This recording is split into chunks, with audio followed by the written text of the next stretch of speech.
Salut à tous et bienvenue pour un nouveau vlog. Aujourd'hui les gars, pour le vlog, on va rejoindre Simon. Simon, donc c'est un entrepreneur aussi, investi dans l'immobilier, c'est un coach immobilier qui aide les gens à acquérir leur premier bien ou même leur deuxième, troisième, quatrième bien. Enfin, vous avez compris. Et aujourd'hui, on va le suivre dans sa journée. On va voir plusieurs travaux, plusieurs chantiers et on le rejoint tout de suite. Let's go! Merci pour l'invitation. Aujourd'hui, on est à Mons, comme vous voyez juste derrière. C'est la ville où tout a commencé, en tout cas pour moi, et pour les apéros IMO aussi, pour Anthony, mon associé que tu connais très bien. Et j'ai beaucoup de clients sur Mons que j'accompagne sur des chantiers.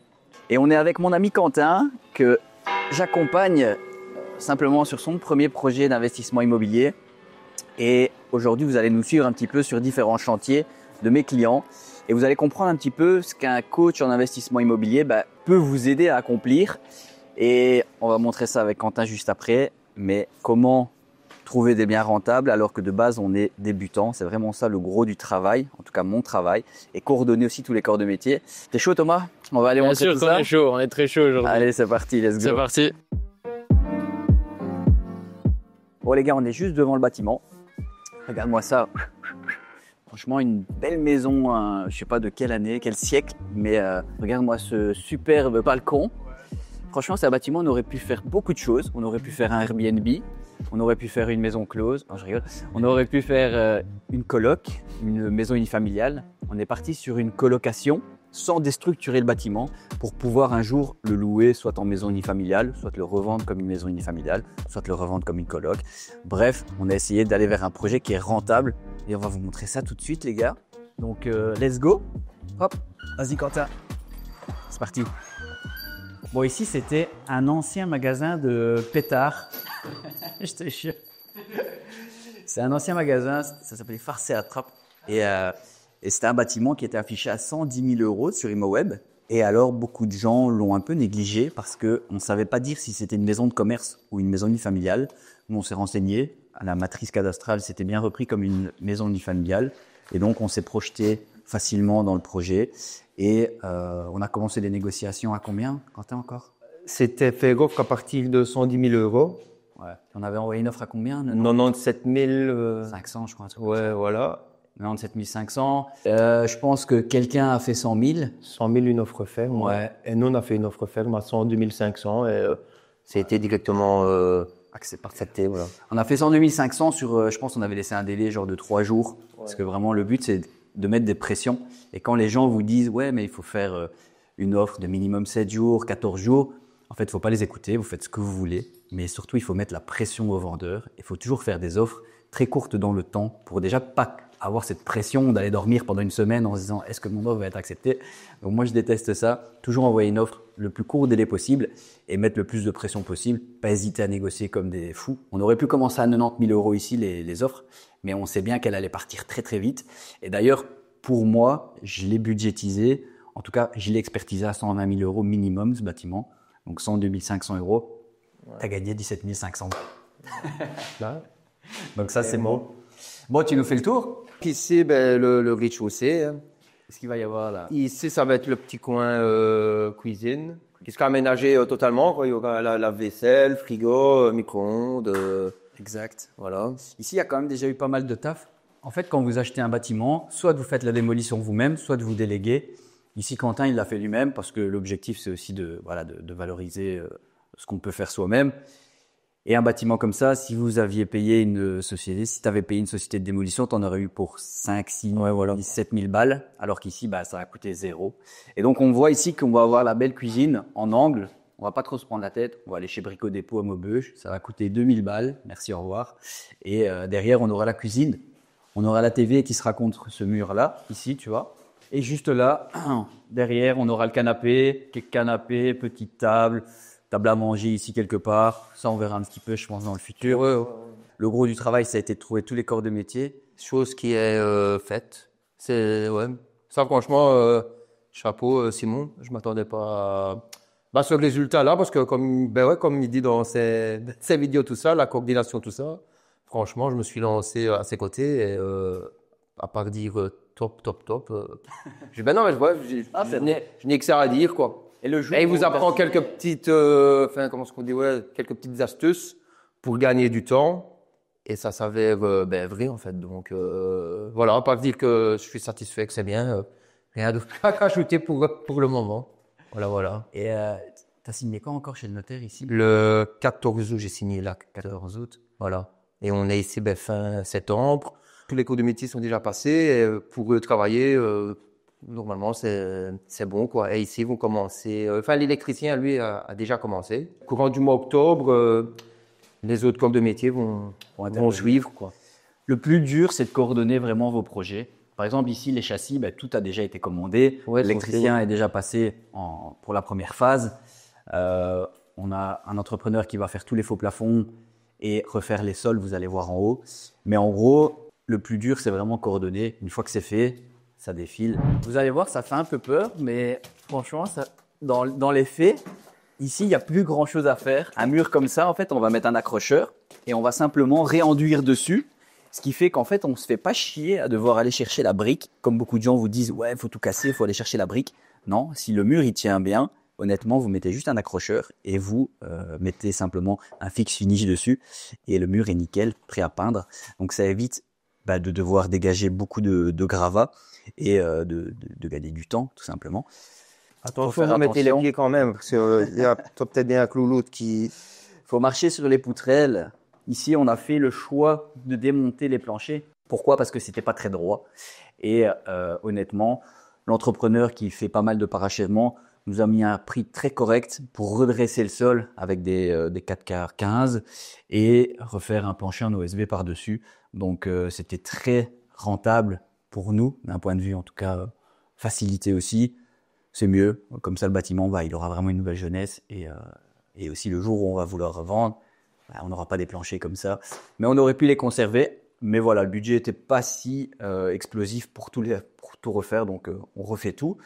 Ce qu'on pourrait aussi faire parfois, c'est isoler entre les poutrelles. On peut mettre de la laine de verre pour isoler d'un point de vue phonique. Mais honnêtement, ici, c'est un coût et donc on ne le fait pas. Mais pour chez soi, ça peut être intéressant. Et alors, on a aussi ce petit balcon qui est franchement très, très stylé. Et franchement, ici, ça va être une chambre. Et la personne qui aura cette chambre-ci, elle sera vraiment en luxe parce qu'elle sera comme ça, à boire son petit café. Franchement, je ne sais pas combien on va louer cette chambre, mais elle sera plus chère que les autres. À mon avis, ça, c'est une chambre ici, à 2 pas de la place de Mons, qu'on va pouvoir louer un bon 500 hors charge. 500, 550 hors charge. Je pense que ça va se louer vu le coup de cœur, vu ce qu'on peut en faire en tout cas.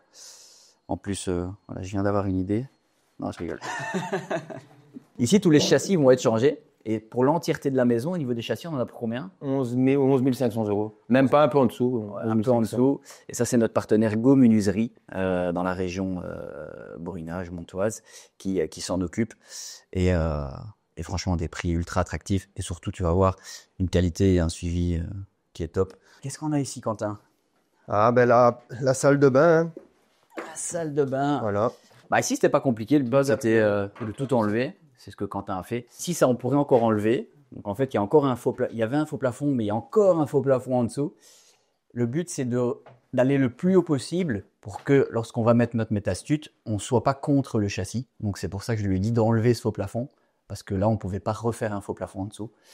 Et alors, ce qu'on va avoir, c'est la chaudière qui sera au-dessus de la toilette. Ça ne va pas bouger. On va faire une douche à l'italienne juste sur le côté avec un bac assez fin. Ça sera un bac de 70 par 140, sans porte, juste une paroi. Comme ça, 140 pour un bac de douche, c'est pour moi ce qu'il faut au minimum pour pas qu'il y ait d'éclaboussures, etc. Mais de toute façon, ici, ce qu'on va faire, c'est qu'on va faire un plancher en OSB sur ce sol. On va mettre une natte d'étanchéité et on va carreler. Donc, pour tous ceux qui disent qu'on peut pas carreler sur de l'OSB, c'est pas vrai. Il suffit de mettre une natte d'étanchéité et après, vous avez un truc qui est hyper durable parce que les étudiants, effectivement, ça fout le bordel. Et ça respecte pas trop les lieux, donc il faut essayer de faire un truc qui même si les gens sont pas très propres ou laissent couler un peu d'eau, ça va pas détériorer votre bâtiment. Allez, on continue sur les 2 dernières chambres du bâtiment. Tu vois ici, on bouge des câbles, il y a des lampes qui sautent, c'est vraiment ça la rénovation. Ça va faire peur à beaucoup de gens et les gens vont s'imaginer que le budget de ce bâtiment est explosif d'un point de vue travaux. Ouais. Mais ça n'est pas tant que ça. Honnêtement, ici, de base, on avait tout un plancher, mais les poutrelles étaient vraiment en très mauvais état. Du coup, notre entrepreneur nous a proposé de tout refaire. Et on va en profiter pour rehausser de 15 cm le sol parce que la hauteur dans cette pièce était plutôt basse. C'est vrai, hein, je pense qu'il y avait à peine 2 mètres.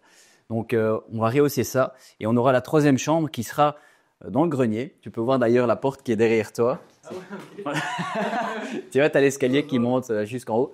Et alors, ce qui est fou avec ce bâtiment, c'est que, comme vous voyez, la toiture, elle est vraiment nickel. Elle avait été refaite en 2005 ou 2010, je pense. À mon avis, avec Mons 2015, ils avaient dû mettre une pression pour que les proprios la refassent. Et elle est vraiment nickel. Elle est juste pas isolée.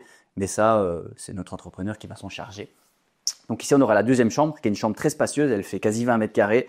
Et on aura la troisième chambre, du coup, qui est en haut, qui fait aussi un peu 20 mètres carrés, même superficie. Par contre, elle est mansardée. Donc, potentiellement, elle va se louer moins cher, mais elle est au dernier étage, donc un peu plus de confort. Donc, on verra un petit peu dans les projections et dans combien on va louer. Surtout que ce sera pour septembre 2026, donc on n'y est pas encore. C'est ça qui est cool avec ce chantier, c'est qu'on n'a pas trop de pression. En vrai, on a 10 mois devant nous. Et comme on a fait un différé de crédit, ce qui fait qu'on paye que les intérêts du crédit et pas le capital, on n'a pas trop de pression financière. Finalement, c'est un chantier qui va juste être très agréable à réaliser, sans pression. Mais on voit que Quentin a déjà fait le gros de la démolition, donc beau boulot en tout cas. Bien joué. Et alors, par rapport aux chiffres, ce bâtiment, allez, à peu de choses près, on va avoir un crédit qui va tourner autour des 900 € et on a 3 chambres qui vont se louer autour des 817 exactement. Ouais, 817, mais c'est un crédit crescendo, donc ça commence à 817, puis dans 5 ans, ça sera 850, puis 900. Bon, voilà, à peu de choses près, je préfère dire 900 en englobant tous les coûts. Et on a 3 chambres qui vont se louer minimum 450 € la chambre. Donc ça fait malgré tout 1350 € net dans la poche pour un crédit de 817, allez, on va dire 900 €.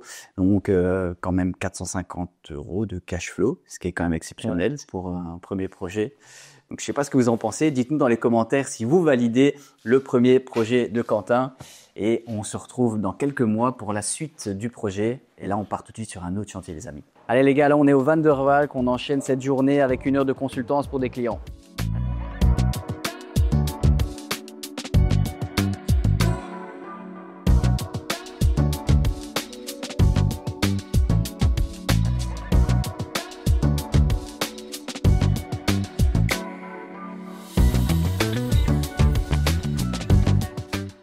Simon, on est sur la route, mais est-ce que tu peux nous dire c'est quoi le programme maintenant de la journée? Alors là les gars, on est parti à Tourdai chez mon client Régis qui m'avait contacté simplement pour être accompagné. Et le projet qu'on va aller visiter, c'est une colocation tout simplement en plein centre de Tournai, vraiment à 200 mètres de la place, ultra rentable. De toute façon, c'est toujours comme ça qu'on fonctionne. En réalité, comment on se projette, c'est quoi le process? En réalité, on va visiter un bien. Ce qu'on fait, c'est que on regarde si déjà on arrive à se projeter. Et là, comme c'était une colocation, notre objectif était de voir si on savait faire 4 chambres. Et c'était le cas. Avec mon client Régis, on s'est mis autour de la table et on a commencé à faire des projections financières. Et le bien, en tout cas le projet, était très rentable parce qu'il générait plus de 500 € de cash flow. Et c'était vraiment l'objectif qu'on s'était fixé avec lui. Et du coup, on a envoyé une offre qui a été acceptée. Donc, parfait. C'est de là que c'est parti. Et ensuite, ici, on a signé maintenant le bâtiment. Ça doit faire aussi 1 mois et demi, 2 mois maximum. Et pareil, la démolition a déjà été faite. Vous allez voir ça juste après. Et en plus de ça, le couvreur est en train de refaire totalement la toiture. Et il travaille aujourd'hui, un samedi. Donc, franchement, Quentin, que vous allez voir après, est un excellent couvreur. Ouais, il travaille le samedi, c'est pas tous les jours, donc c'est sûr. On va aller voir ça tout de suite. Bon, on enchaîne le vlog, les gars. Aujourd'hui, je suis avec Quentin. Il est là, notre couvreur, pas le préféré des apéros IMO, mais un des préférés. Et un des meilleurs aussi. Un des meilleurs, peut-être même le meilleur. Non, ils sont tous bons dans le réseau, tous bons. Aujourd'hui, on a tourné, les gars, sur un chantier de colocation. Une grande maison avec pas mal de travaux, beaucoup de travaux, mais honnêtement un chantier qui va avoir de la gueule à mort et surtout qui va se louer très facile. C'est des chantiers où on va privilégier le luxe, donc chaque chambre aura sa salle de bain privée et ça honnêtement dans les colocations ça n'a pas de prix. Alors vous pouvez voir ici c'est une maison où la démolition a déjà été faite, donc on est vraiment parti va partir d'une page blanche et c'est toujours ce que je conseille dans l'immobilier, c'est de vraiment tout enlever pour repartir sur du neuf. Et donc, comme vous voyez, on avait la chape, le carrelage, on a tout pété, on a détapissé tous les murs, on a fait place nette, tout simplement. Ici, vous allez avoir une belle cuisine comme ça d'angle qui va arriver comme ça. On va remonter cette fenêtre ici d'un bon 30 cm, comme ça on aura l'évier qui donne ici comme ça sur l'extérieur. Ça va être simplement la salle à manger, le salon que vous avez vu juste avant. Ici, on aura le local technique, vraiment avec chaudière, machine à laver, séchoir. Surtout dans une colocation, machine à laver, séchoir, c'est quand même très intéressant pour le confort des locataires, que ce soit des jeunes travailleurs ou des étudiants. Et puis, vous avez cette petite cour ici qui est pas négligeable. En réalité, si vous avez le choix de trouver un bâtiment avec un extérieur, franchement, faites-le parce que ça a vraiment une valeur énorme dans le poids de ce que les gens sont prêts à mettre. Sont prêts à mettre même 50, 100 balles en plus pour avoir un extérieur par mois, fumer leur cigarette, prendre un petit café. L'immobilier, c'est aussi des surprises, comme par exemple ce mur-là qui tire un peu la gueule et qui effectivement va devoir être redescendu parce que c'est un risque et on a envie de dormir sur nos deux oreilles dans l'immobilier. Bon, Quentin, on va voir cette toiture. Allez. Bon, on va pas aller tout de suite sur la toiture, Quentin. Je vais quand même faire ce petit étage-ci. Ici, il y avait des choses intéressantes. Il y avait deux choix qui se proposaient, en tout cas à nous. C'était soit de conserver le sol. Tu vois, on a ce plancher. Honnêtement, si c'était moi, je l'aurais fait. Moi, j'aurais récupéré ce sol. J'aurais mis un petit coup de ponçage. Et soit j'aurais tout repeint en blanc, soit j'aurais été chercher le bois, soit je l'aurais traité. Mais dans tous les cas, je trouvais que c'était un gain potentiel de conserver ce sol. Tu vois, dans des maisons un peu atypiques, tournaisiennes, c'est plutôt élégant d'avoir cette touche un peu bois. Mais finalement, le client, il a opté pour ne pas se casser la tête et mettre un parquet sur tout. Et vous le verrez dans un autre vlog quand on viendra sur ce chantier. Donc, si vous avez les deux chambres dans lesquelles il y aura à chaque fois une douche privative. Et alors, la petite astuce, c'est qu'en fait, on va casser là-bas dans le coin du mur pour faire comme une excroissance de la petite chambre sur la grande chambre. Comme ça, cette chambre-ci qui fait aux alentours des 18-20 mètres carrés et celle qui fait 12 mètres carrés, elles vont s'équilibrer. C'est-à-dire que celle-là, elle va prendre 3-4 mètres carrés de la grande chambre et ça va être finalement deux chambres de 15 mètres carrés. Donc, on aura la salle de bain de la petite chambre qui sera accessible par l'ouverture qu'on va faire là-bas, tout simplement. Let's go. Bon, ici, l'étage, c'est la même chose. Il n'y a pas grand-chose à dire, à part que c'est exactement la même configuration qu'en dessous. Ici, on va monter directement. Tu peux aller voir. Vas-y, tu peux suivre Quentin. C'est ici que la magie opère. Ah là là, c'est beau ça. J'adore. Donc ici, on a une toiture 4 pans, 4 arrêtiers. C'est un peu technique. C'est ce qui fait un peu le charme aussi de ce genre de toiture tournaisienne. Si on regarde, on voit qu'il y en a beaucoup qui sont comme ça dans les environs. Auparavant, on avait une toiture avec des chevrons. Donc c'était chevrons, il y avait deux fermes ici au milieu. Donc ferme de charpente avec des entrées qui étaient fort bas. Donc ça pour aménager cet espace ici, c'était un peu plus compliqué. Nous, ce qu'on a opté, c'est pour un système de pannes autoportantes. C'est une section un peu plus grosse, donc des 6x15, deux grands Velux pour la lumière et suppression des fermes de charpente, ce qui augmente l'espace à vivre.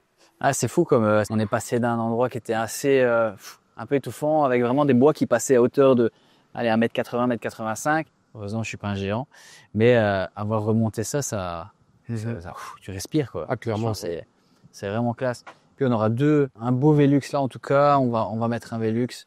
Je sais plus, l'architecte l'avait dessiné quelque part, mais dans tous les cas, ici, ça va vraiment être toiture refaite à neuf. Et souvent, les gens ont peur des travaux, mais en réalité, c'est vraiment mieux de toujours partir sur une page blanche. Vraiment. Ici, ce qu'on va faire, c'est une isolation par l'extérieur, donc toiture sarking. Donc là-dessus, on va mettre un pare-vapeur, isolant 14 avec sous toiture intégrée, et ensuite couverture en tuile rustique. Donc pour se conformer à ce qui est existant, Un peu brun. ce qui était existant aussi et à ce qui existe de part et d'autre en fait. Yes, comme ça vous avez vu un peu un chantier et le fait qu'on se déplace aussi partout en Belgique en réalité. On a des clients partout. D'ailleurs, tu as remis un devis récemment pour un chantier à Thieux, dans la région du Reux, pour un de mes clients. C'est ça qui est cool aussi, c'est qu'on est vraiment un petit pays. Donc, dès que vous avez des entrepreneurs qualifiés, bah, franchement, ça fait plaisir de toujours travailler ensemble. D'ailleurs, j'ai un chantier pour toi bientôt. Avec plaisir.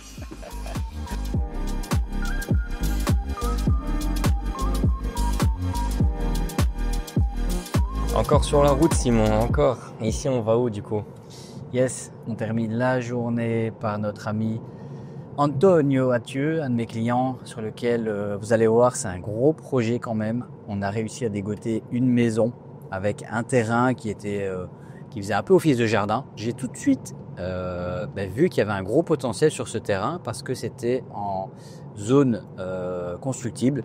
Du coup, ce qu'on a fait, c'est qu'on a envoyé une offre et on est déjà en train d'introduire un permis de 3 maisons ou de 6 appartements à la commune sur ce terrain-là, alors qu'on n'a même pas encore acheté. Ça, la puissance, c'est d'être organisé. Et vous allez voir ça tout de suite. C'est possiblement un projet qui va rapporter un gros pactole à mon client. C'est parti. Bon les gars, vous êtes prêts à avoir peur? Parce qu'ici, c'est l'immobilier rentable, mais qui fait peur. Antonio. Bon, moi j'ai déjà dégagé l'extérieur comme il fait bon. Bon, si tu viens ici, comme je suis venu l'autre jour, un jour de pluie, tu repars d'ici, tu as envie de pleurer. Mais honnêtement, aujourd'hui, ça a déjà un peu moins peur, comme on dit. Voilà. Ici, c'est la maison, on va faire quoi, Antonio? Une petite maison unifamiliale? Ah, à réfléchir, hein. 3-4. À mijoter, là. 3-4 chambres? 4 facile, 4 chambres faciles? peut-être même 5, on va voir par rapport à ce qu'on va réfléchir. 5? C'est une grande famille, ça. Ah. Ça se revend bien, tu sais. Maison 5 chambres aujourd'hui, ça vaut des yards. Hein.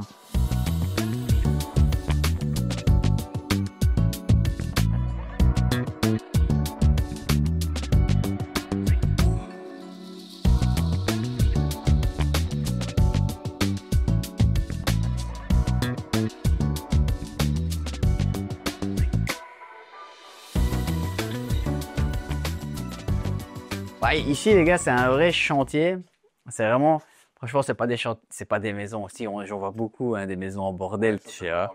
Mais là, on est vraiment sur un level de bordel ultime.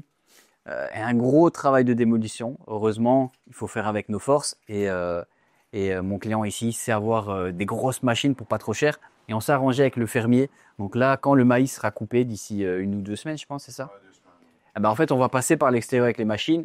Et tout ce qui est ici, on va vraiment tout raser pour dire de refaire un niveau bien plat et de pouvoir refaire aussi tout ce qui est évacuation parce que c'est pas mauvais, il y a déjà le raccord à l'égout, mais c'est difficile de s'y retrouver pour le moment. Donc il y a vraiment un gros table de démolition sur ce chantier, mais ça a déjà bien avancé quand même malgré tout. Tiens, on a même un peu de... Tu prends une bouteille? Waouh, purée, la classe. Tout bordel et tout là-bas. Ah. C'est encore un bordel. Et ça, on dirait pas, mais c'est du luxe. Hein. Le jour où je suis venu, on voyait rien du tout. Franchement, c'était rempli. Là, il y avait 2 garages abandonnés, hein, si je dis pas de bêtises. Bon, il y a toujours une petite benne. Tu peux la garder, hein, tu fais un logement insolite. Hein. Un petit Airbnb là-dedans. Ben, en tout cas, ici, le projet, les gars, ça va être de faire une promotion sur ce terrain-là. Et ça paraît plus grand hein, quand même quand c'est dégagé. Hein. Franchement, c'est top. Et avec notre partenaire architecte, Luigi, on est en train d'introduire un permis pour 6 appartements ou 3 maisons. 5 ou 3 maisons. On est en train de négocier avec l'urbanisme. C'est un gros travail. Mais bon, c'est comme ça qu'on fait aussi de l'argent dans l'immobilier. C'est en se cassant la tête sur des trucs que personne ne veut. Et c'est finalement cette maison... Voilà, ça donne pas du tout envie hein, d'acheter, franchement. Donc là c'est pas vu à l'état initial. C'est ici, propre. quand même 2 jours à 3 hommes. Ouais. Une grille. Ouais. Et franchement, vous avez bien avancé. Ouais.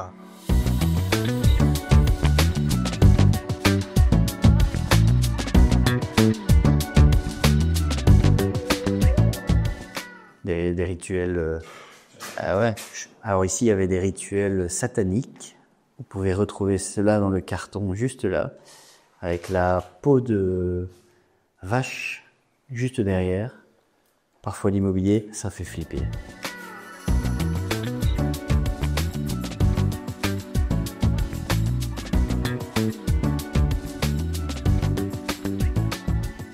Grosse journée, Simon, comme d'habitude. Je suis éclaté, les gars. On est éclatés. On a vu plusieurs chantiers, on a vu comment ça se passait. Du coup, avec les clients, le coaching, etc. au Van der Waal. Vous avez vraiment tout vu.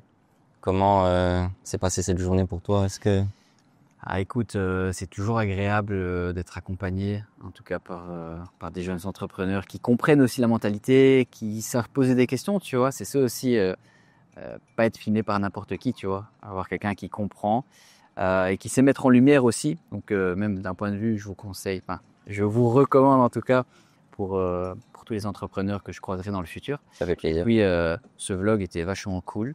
C'était le premier pour moi de ma vie. J'espère qu'il y en aura d'autres. On en fera un chaque année. On verra l'évolution. Hein. Bah oui, Aujourd'hui, on roule en Tesla. Peut-être un jour, on roulera en Lambo. c'est le but, hein. En tout cas, les gars, n'hésitez pas. Et sachez qu'il n'y a pas de limite, en fait. Que vous soyez jeune, moins jeune, on s'en fout. Le principal, c'est d'avoir de la motivation.